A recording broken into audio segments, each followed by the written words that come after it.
Marrakesh sotining 15 dekabrda tutqundagi İdris Hasanni Xitoyga qaytarish qarori chiqarganligi butun dunyodagi Uyg'ur jamoatchiligining noroziligini qo'zg'adi.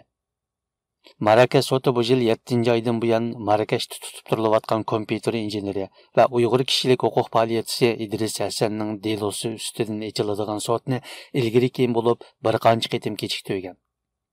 Bu jarayonda uning qo'yib berilishi va salomatlik ahvoli Turkiyaga qaytarilishi uchun xalqaro jamiyat tarafidan ko'rsatilgan barliq tirishchanliklarga qaramasdan Marrakesh sotining uni Xitoyga qaytarish to'g'riliq qaror chiqarishi kuchli tanqidga duch kelmoqda.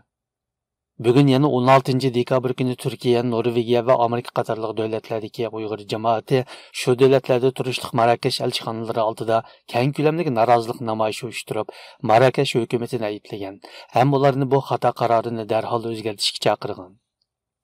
İdris Hasanning soti Marrakesh adliya tarmoqlari tomonidan 5 qitim kechiktirilgan bo'lib, 15 dekabr Marrakesh sud mahkamasi İdris Hasanning delosiga munosabatli oxirgi qarorini, ya'ni uni Xitoyga o'tkazib berish qarorini e'lon qilgan.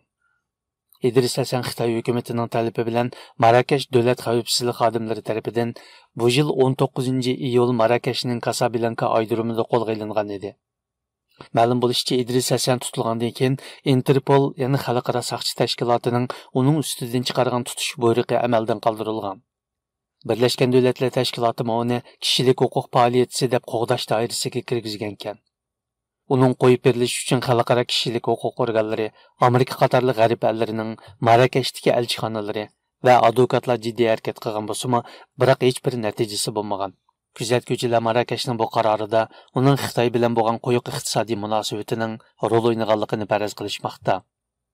Xalqaro kechirim tashkiloti, kishilik huquq qo'g'dovchilarini muhofazat qilish tashkiloti qatorli xalqaro tashkilotlar va parlamentlar aro qurilgan Xitoy ishlari bo'yicha xalqaro parlamentlar hamkorligi hamda Yevropa parlamentining bir qism parlament a'zolari 16 dekabr orqa-orqadan bayonot e'lon qilib, Marrakeshning sud qarorini darhol o'zgartirishni talab qilgan.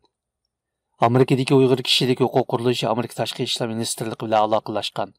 Navbatda İdris Hasanni qutqizish uchun keng ko'lamda harakat boshlangan bo'lsa-mu, lekin uning oqibatining nima bo'lganligi muhojiratdagi Uyg'urlarni qattiq andishaga solmoqda.